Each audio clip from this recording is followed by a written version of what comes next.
நீங்கள் ஒரு டிராக்டர் வாங்கி 7 லட்சம் ரூபாய்க்கு மேலே வரும். அதுக்கு ஒரு கலப்பை நீங்கள் வாங்குற காசில் இந்த மிஷினையே வந்து வாங்கிடலாம். டிராக்டர்னால பண்ண முடியாத கூட இதனால பண்ண முடியும். ஆனால் டிராக்டர்னால பண்ண முடியாது. 2000 இல்லை, 5000 இல்லை, 10,000 இல்லை, மொத்தமாக இந்த எம்டிஎம் காவேரி பவர் வீடருக்கு வணக்கம்.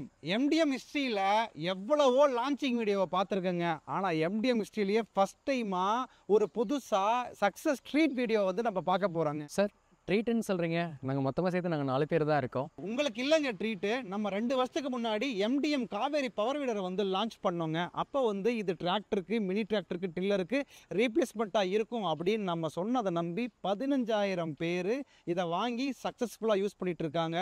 நம்மளையும் சக்ஸஸ்ஃபுல் ஆக்கியிருக்காங்க. ஸோ அவங்களுக்கான ட்ரீட்டு தாங்க இது. சார் இவ்வளோ சின்ன மிஷின் அவ்வளோ பெரிய டிராக்டரை எப்படி சார் நம்ம ரீப்ளேஸ்மெண்ட் பண்ணுவோம்? இப்போ இருக்கிற காலகட்டத்தில் telephone, camera, torch light, system, television இது எல்லாத்தையுமே ஒரே ஒரு பொருள் வந்து ரீப்ளேஸ் பண்ண முடியும்னா நம்ப முடியுமா? அது எப்படி சார் பாசிபிள்? உங்கள் பாக்கெட்டுக்குள்ள இருக்கிற ஸ்மார்ட் ஃபோனு இது எல்லாத்தையுமே ரீப்ளேஸ் பண்ணிடுச்சா இல்லையா? கண்டிப்பாக பண்ணிடு. அப்படிதாங்க. ஸோ காலத்துக்கு ஏற்ப ஏதாவது ஒரு சின்ன ஸ்மார்ட்டாக ஒரு விஷயம் வரும்போது ஸோ அது எதை வேணாலும் ரீப்ளேஸ் கண்டிப்பாக அதை வந்து பண்ண முடியும். இது இவ்வளோ சின்னதாக தான் இருந்தாலுமே டிராக்டர் பண்ணக்கூடிய உழவு ஓட்டுறது, பார் போடுறது, பிடிஓ அட்டாச் பண்ணி சில சாதனங்களை இயக்குறது, ட்ரெய்லர் அட்டாச் பண்ணி திங்ஸ் எடுத்துகிட்டு போகிறது, இது எல்லாமே பண்ணோம்.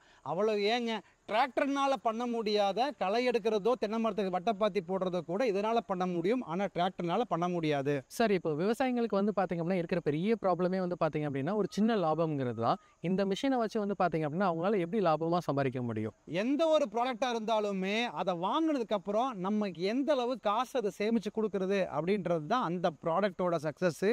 இப்போ நீங்கள் ஒரு டிராக்டர் வாங்கி 7 லட்சம் ரூபாய்க்கு மேலே வரும். அதுக்கு ஒரு கலப்பை நீங்கள் வாங்குற காசில் இந்த மிஷினையே வந்து வாங்கிடலாம். அவ்வளோ ஏங்க. இப்போ நான் வந்து நீங்கள் ஒரு 20 ஏக்கருக்கு மேலே வச்சுருக்கீங்க, அப்போ உங்களுக்கு ஒரு டிராக்டரே தேவையில்லை, இதை வாங்குங்கன்னு சொல்லி உங்களை கண்டிப்பாக தப்பாக நான் கைட் பண்ணவே மாட்டோம். எம்டிஎம்மில் நீங்கள் ஒரு சிறு குறு விவசாயியாக ஒரு 5 ஏக்கருக்குள்ளே வச்சு நீங்கள் விவசாயம் பண்ணுறவராக இருந்தால் நிச்சயமாக உங்களுக்கு இந்த பவர் வீடர் எல்லா வேலையுமே வந்து பண்ணும். ஃபார் எக்ஸாம்பிள், ஸோ நீங்கள் ஒரு 5 ஏக்கர் வச்சுருக்கீங்க அப்படின்னா ஏதாவது ஒரு பயிர் பண்ணணும்னா ஃபஸ்ட்டு நீங்கள் சட்டிக்கிழப்பை ஓட்டணும், ரொட்டாவேட்டர் ஓடணும். அதுக்கப்புறம் நீங்கள் வந்து மானாவாரி பயிரா இல்லை வாழை கரும்புன்ற மாதிரி பார் போட்ட பயிரான்றதை பொறுத்து அதுக்கப்புறம் நீங்கள் 9 கொத்தோ 5 கொத்தோ இல்லை பார் போட்டோ நீங்கள் வந்து ஒரு பயிர் பண்ண வேண்டியிருக்கும். இதெல்லாம் நீங்கள் கால்குலேட் பண்ணிங்கன்னா 5 ஏக்கருக்கு குறைஞ்சது உங்களுக்கு 50,000 ரூபா வந்து செலவாகும். ஆனால் இதோட விலை அதில் பாதி தாங்க. 5 ஏக்கருக்கு பயிர் பண்ணுறதுக்கு, நிலத்தை தயார்படுத்துறதுக்கு 50,000 ரூபா செலவு பண்ணுங்க. இதில் நான் ஒரு விஷயம் சொல்லலை, ஏன்னா அதுக்கப்புறம் களை எடுக்கிறத பற்றி நான் பேசவே இல்லை. நீங்கள் அதெல்லாம் கால்குலேட் பண்ணிங்கன்னா தலை சுற்றி மயக்க வந்துடும். அப்போ நீங்கள் இந்த நிலத்தை தயார்படுத்துக்கிறதுக்கான விலையிலேயே பாதி விலையில் இந்த பவர் வீடரை வாங்கிட்டீங்க அப்படின்னா அதுக்கப்புறம் உங்களுக்கு களை எடுக்கிற எந்த செலவுமே இல்லை. ஏன்னா அதை இது பார்த்துக்கும். என்ன சார் சொல்கிறீங்க? நம்ம எம்டிஎம்மில் வந்து பார்த்தீங்க அப்படின்னா லான்ச்சிங் ஆஃபர்னாலே பயங்கரமாக கொடுப்போம். இப்போ சக்ஸஸ் நீட் வேறு சொல்லியிருக்கீங்க.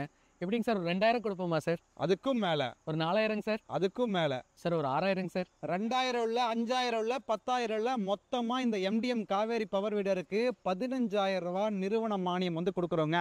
இதை எல்லாத்துக்குமே எப்போவுமே கொடுக்க முடியாது. இதை புக் பண்ணுற முதல் 100 பேர்த்துக்கு மட்டும்தான் எங்களால் கொடுக்க முடியும். ஸோ இதை இந்த நிறுவன மானியத்தில் வாங்கி நீங்கள் மேன்மேலும் வளர என்னோட வாழ்த்துக்கள். நன்றி, வணக்கம்.